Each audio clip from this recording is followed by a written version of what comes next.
우리나라에 이제 초대교회사에 나오는 여러 야사들이 있는데 그 중에 한 일화를 좀 소개해 드리려고 합니다. 모교회 어느 장로님 이야기인데, 장로님이 교회를 열심히 섬기시다가 좀 마음이 상하셨어요. 네, 목회자 아니면 상하든 교우들하고 상했든 그 내용은 안 나오는데 좀 마음이 상하셨어요, 이 장로님이. 그래가지고 교회를 떠나셨습니다. 그리고는 이 장로님이 이렇게 신앙생활을 하면서 그냥 자기 멋대로, 자기 마음대로 막 그렇게 살았어요. 그러다 보니까 옛날 90대로 막 살고, 그렇게 이제 어느 정도 시간이 지나니까 이제 부끄러움도 못 느끼고 이제 그렇게 사는 거예요. 그런데 어느 날 이분이 90대나 또 이제 술집에 가서 술을 다 이렇게 마시고 있었다는 거예요. 그런데 그때만 해도 그런 일이 좀 있었나 보죠. 한 점쟁이가, 용한 점쟁이가 하나 들어오더라고요. 근데 이게 가끔 이렇게 들어와서 점수 봐주고 막 이렇게 하나 봐요. 이 점쟁이가 들어와가지고 막 점괘를 막 봐주는 거예요, 사람들을. 그러다가 갑자기 막 가위를 들고 막 머리를 엎지르고 막 고개를 막 흔들고 막 이러는 거예요. 그러더니 이제 이 점쟁이가 하는 소리가, 이 안에 지금 분명히 예수쟁이가 있다고. 예수 믿는 예수쟁이가 하나 있는데, 빨리 좀 제발 좀 나가달라고. 제발 좀 나가달라고. 이 점괘도 안 나오고 머리가 막 받아들였다고. 제발 좀 나가달라고. 이렇게 했다니까 그러니까 사람들이 다 웃지요. 술집에 무슨 예수쟁이가 있어요. 에? 술집에 무슨 예수쟁이가 있냐고. 그러니까 말도 안 된다는 식으로 막 웃으면서도, 그래도 또 이 점쟁이가 그렇게 얘기를 하니까 막 이렇게 둘러보는데, 이 점쟁이가 이제 둘러보는 거죠. 그러다가 딱 눈을 꽂히는 거예요. 시선을. 누구한테 꽂았겠습니까? 그 장로님한테 눈을 딱 꽂은 거죠. 그러면서도 지금 당신이 나가라 막 이렇게 말을 하지만 계속 거다대고 얘기하는 거예요. 빨리 좀 나가달라고. 빨리 좀 나가달라고. 점괘도 안 나오고 좀 답답해 죽겠다고 빨리 나가달라고. 계속 장로님 쳐다보면서 그러더라고요. 이 장로님이 고개를 들 수가 있어야죠. 그래가지고 뭐 당신이 알기엔 안 했지만 정말 어떻게 빠져나오듯이 그냥 슬그머니 빠져나와버린 거죠. 빠져나와가지고 자기 집 가는 그쪽으로 막 서둘러 가는데 골목길에 접어들었는데 그냥 갈 수가 없더랍니다. 흘러내리는 눈물을 주체할 수가 없더라는 거예요. 여러분, 이 장로님이 왜 눈물을 흘렸을까요? 여기 써놓은 이 내용에 보니까 창피해서 눈물을 흘린 것도 아니라는 거예요. 뭐 창피해서 눈물을 흘린 것도 아니고, 이거 들켰기 때문에, 네, 이거 마이크요? 얘기를 하시면 괜찮아요. 선수가 제가 입에 좀 같아서, 예, 그냥 얘기하셔도 된다고 그랬잖아요. 예, 혹시 예, 까먹었네요. 어쨌든 들켜서 그런 것도 아니고, 창피해서 그런 것도 아니고, 뭐 당혹스러워서 그런 것도 아니고, 이 장로님이 눈물을 이렇게 막 흘렀던 것은 자기가 지금 예수 믿다가 시험 들어가지고 교회를 떠나고 신앙생활 안 한 지가 지금 수년이 지났는데 어떻게 내 안에 이 하나님의 영이 있는 거를 이 점쟁이가 알아볼 수가 있었냐 이거죠. 그 얘기는 자기는 이미 하나님 나를 떠나서, 나도 하나님 떠났으니까 하나님이 나를 떠난 줄 알고 그렇게 생각하고 있었는데, 하나님이 여전히 내 안에 계셨고 나와 함께하고 계셨다는 사실을 알고 나니까 자기가 그렇게 부끄럽고 행동했던 것들이 너무 막 이제 회한이고 막 부끄러웠던 거죠.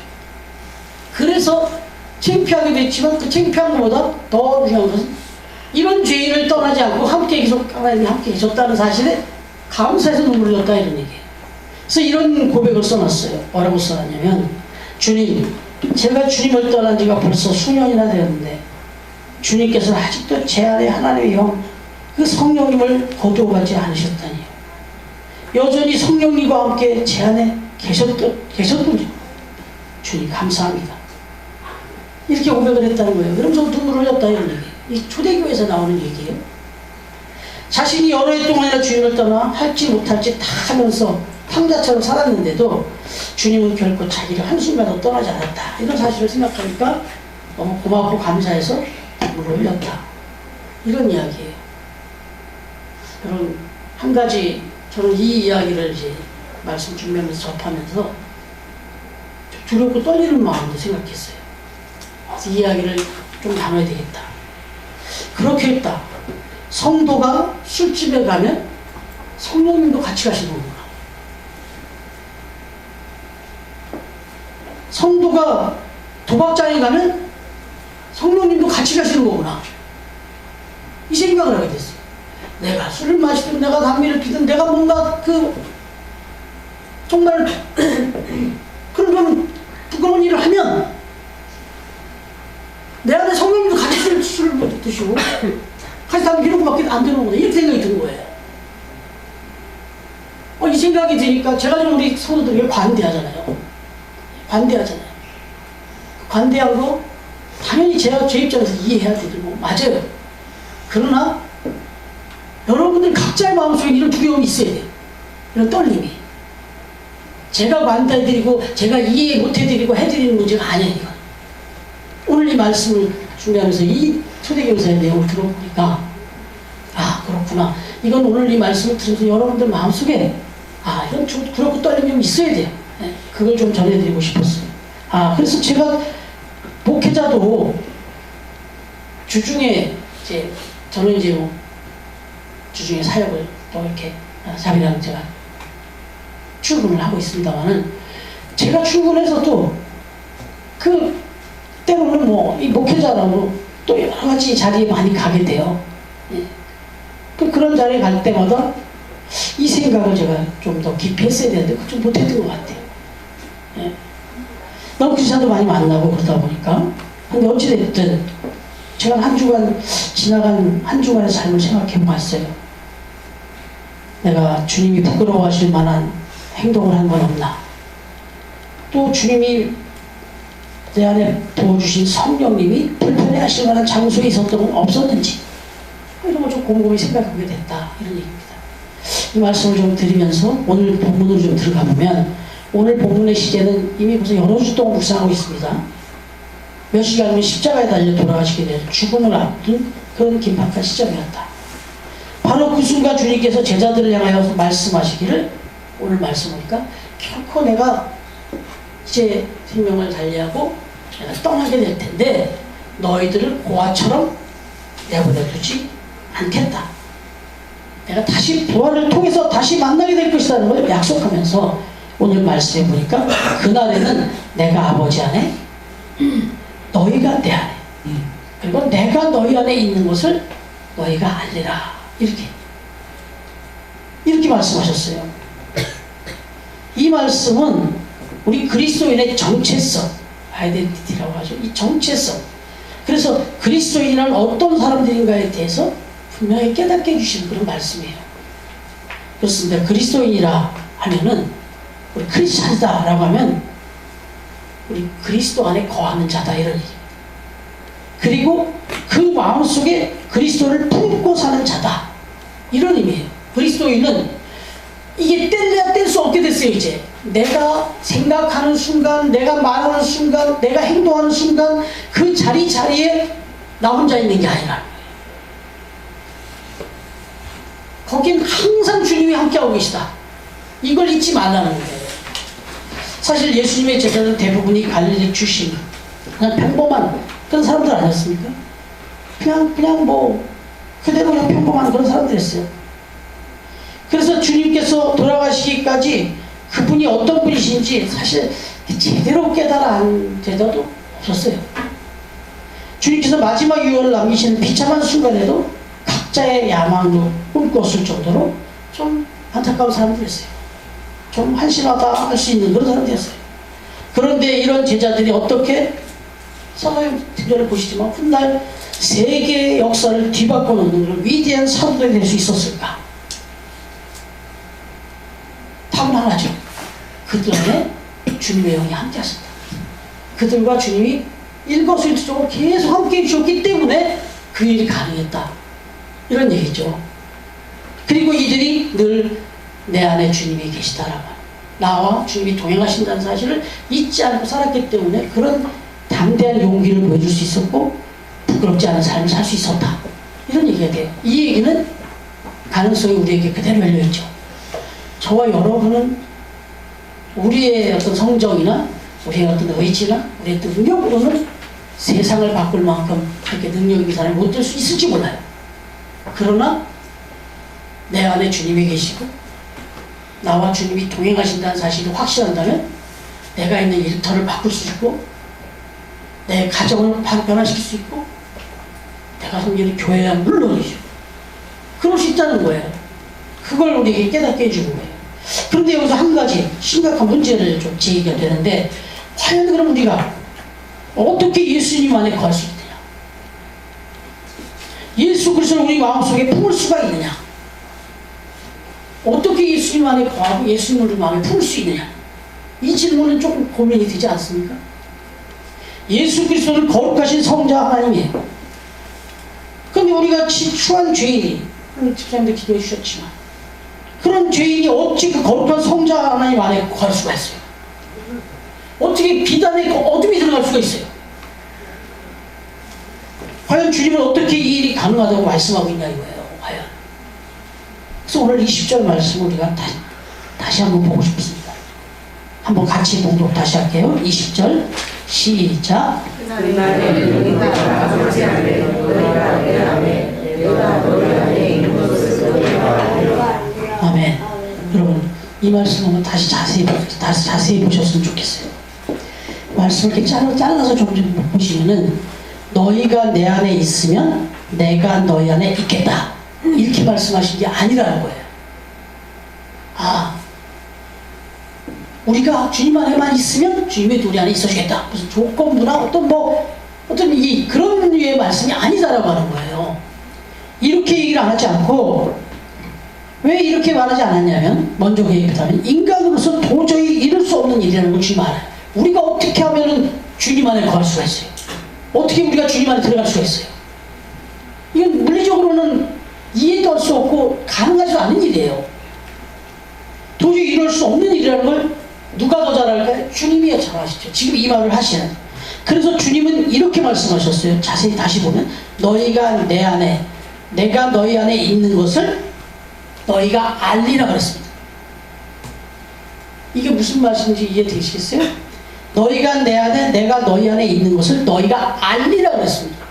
너희가 내 안에 의도하고 어떤 의적으로 들어올 수 있는 것이 아니라는 거예요. 그리고 주님이 우리 안에 있는 것도 있게 되는 것도 내 의지의 문제가 아니라는 거예요. 다만 우리는 깨달을 뿐이라는 거예요. 알게 될 뿐이라는 거예요. 아니 알려주신다는 거예요. 이해되시나요? 이 말은 내가 의식하기도 전에 이미 오래전부터 주님은 나를 품고 계셨고 그리고 내 중심에 좌정을 하고 계셨다 이런 뜻이에요. 믿음이 뭘까요? 믿음이 뭘까? 여러 가지 설명할 수 있는데 내가 주님을 알기도 전에 이미 주님께서 나를 택하시고 품으셨고 나의 삶의 중심에 벌써 와 계셨다는 사실을 내가 인식하는 거예요. 인정하게 되는 거예요.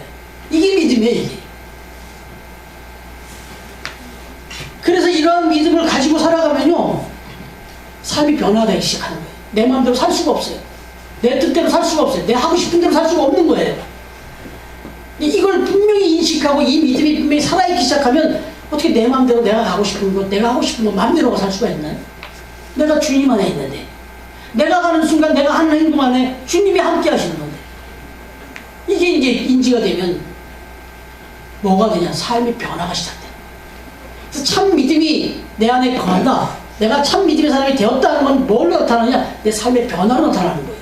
삶의 변화가 하나도 없어요. 근데 나는 주님 안에 있고 주님은 내 안에 있다. 나는 믿음이 있다. 이거 말할 수 없는 거예요. 이거는.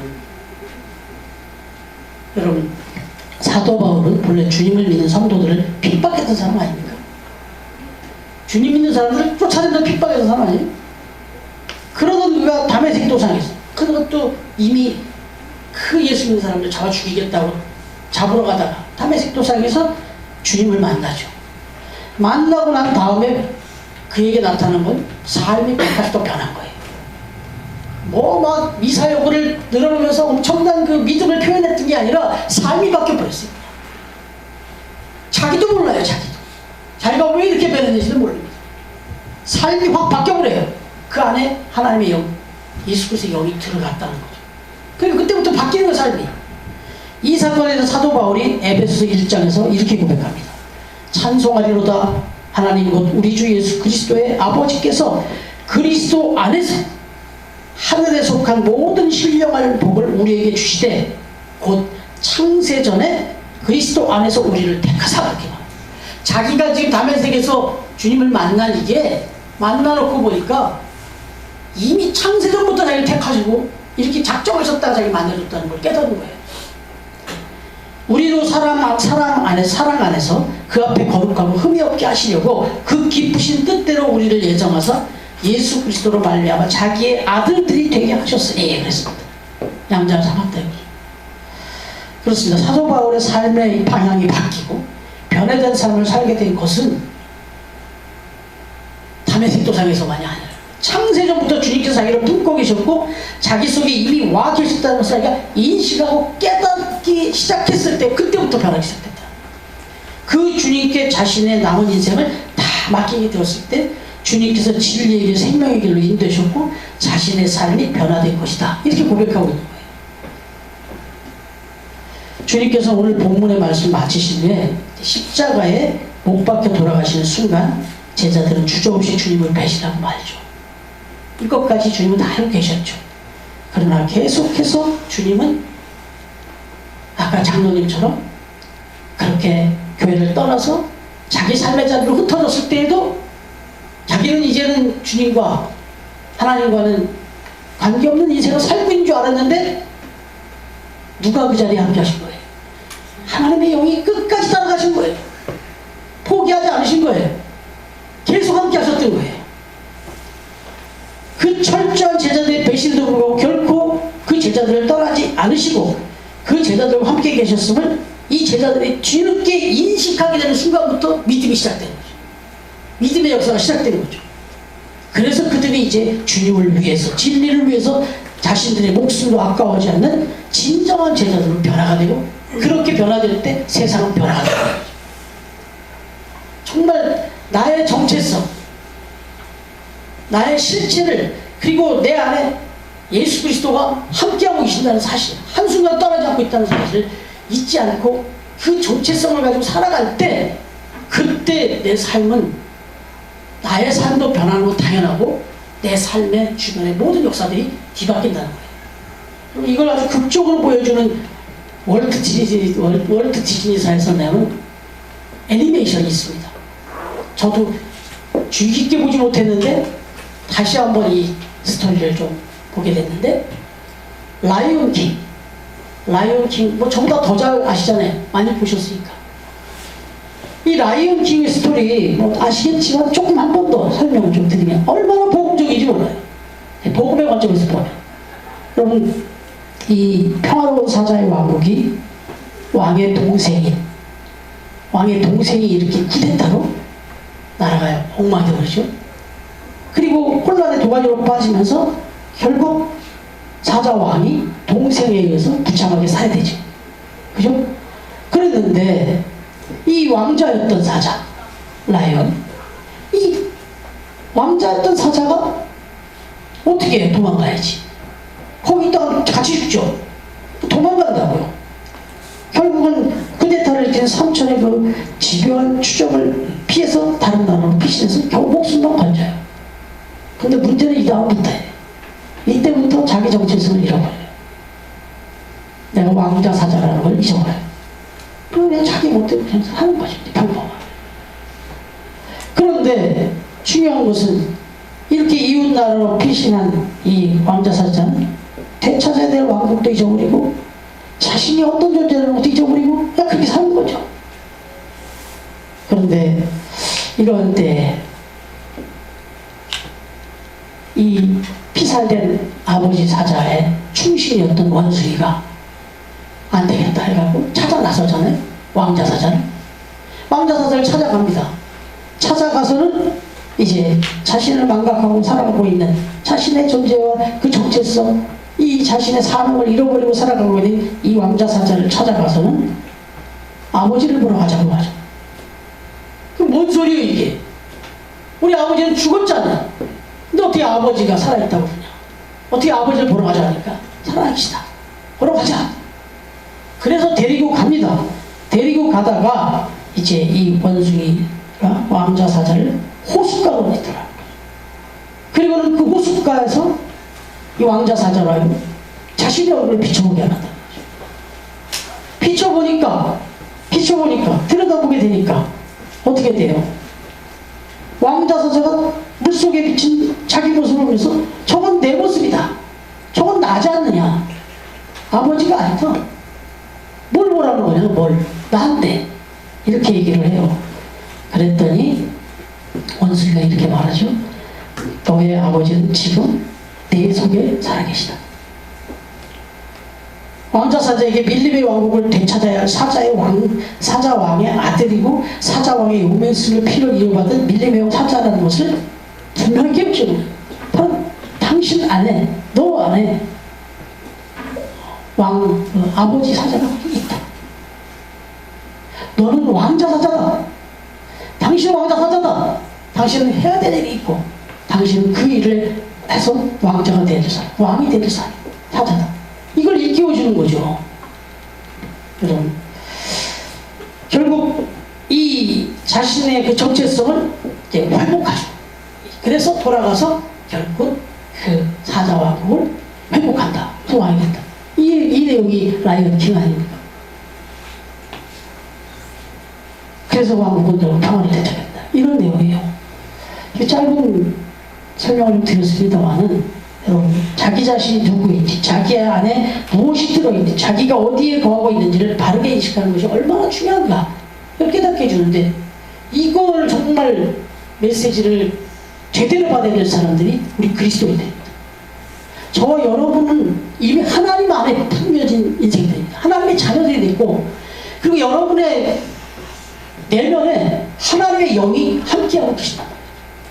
근데 우리가 어떻게 시시하게 살 수가 있습니까? 어떻게 그냥 내 하나 그냥 하고 싶은 거, 내 하고 싶은 그 조그만 일 하나에 그냥 그거에 만족하며 살 수 있겠어요?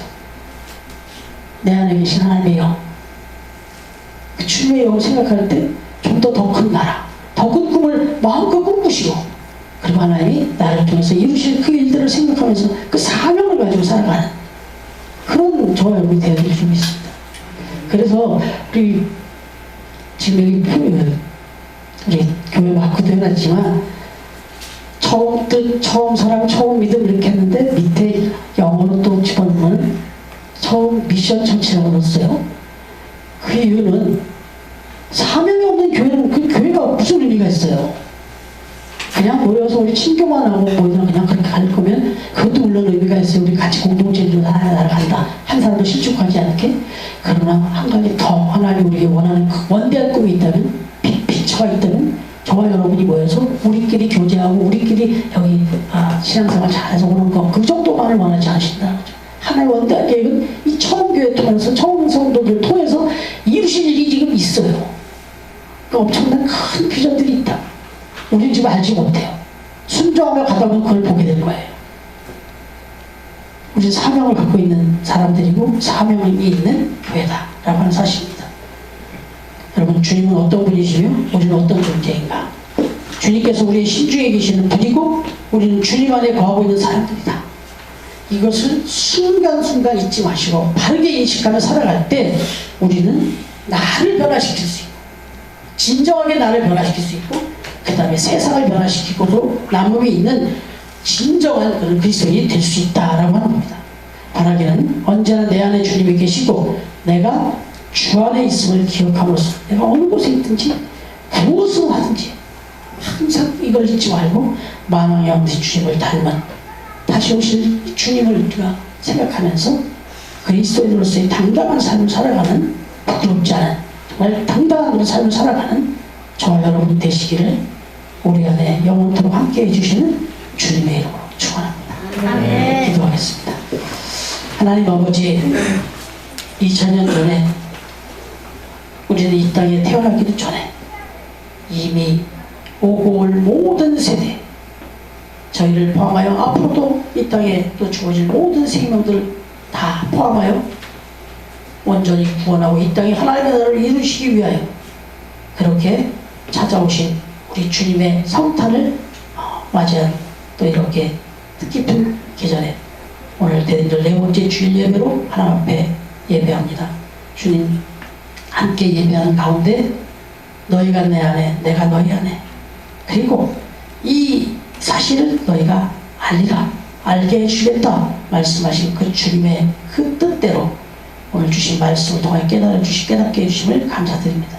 이제 우리가 어느 곳에 있든지 무슨 일을 하든지 항상 내 입술로 내 행동으로 또 내 생각으로 정말 하나님 앞에 부끄럽지 않은 삶을 맡겨주신 바 정체성 확실하고 또 사명을 잘 감당하는 삶을 살아가는 우리 처음교회 모든 성도들 다 되도록 우리 처음교회가 그렇게 쓰임받을 수 있도록 주님 역사하여 주시옵소서.